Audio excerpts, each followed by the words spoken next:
Although President Trump announced last week that he's pulling troops from Syria, there is a group still on the ground in the region helping refugees.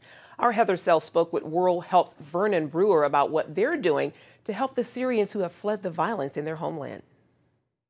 You have visited refugees camped near the Jordan-Syrian border. Tell us about the conditions there.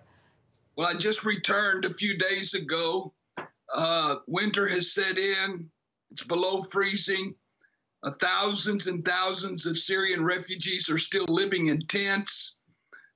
They don't have any way to keep warm, so they burn trash in their tents and inhale all the smoke. They don't have enough food. They can't work legally. They can't work. Their children can't go to school. They're desperate. And every refugee I met said, "Thank you for not forgetting about us." There are still 1 million Syrians just across the border in Jordan living in the worst of conditions.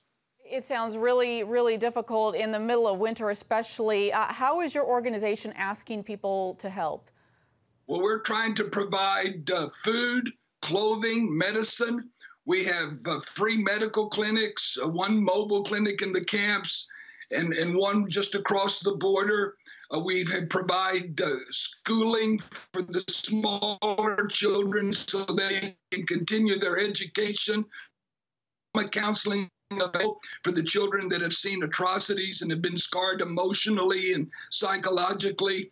And so we have figured that for $35, we can impact one refugee, but we're sending containers of food and heaters and clothing and medicines. And these containers contain hundreds of thousands of dollars of donated supplies, and we're paying the funds to have them shipped and distributed to our partners on the ground. So nearly $200 of aid can be supplied for only $35. And we have a year-end matching gift to double even that. So we're trying to get the help to them as quickly as possible.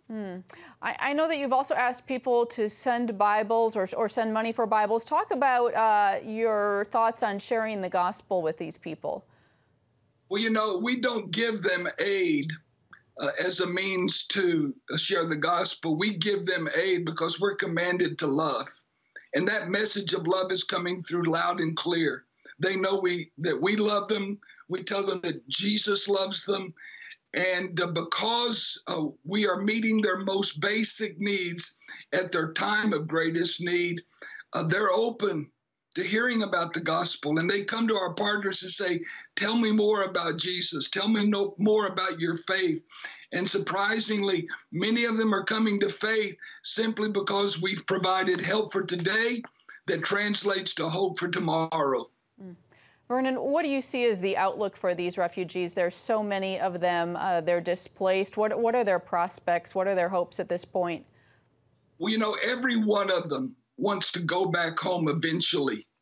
But most of them have nowhere to go back to. Their homes have been destroyed, their schools, their infrastructure. Some of them, their entire communities have been destroyed.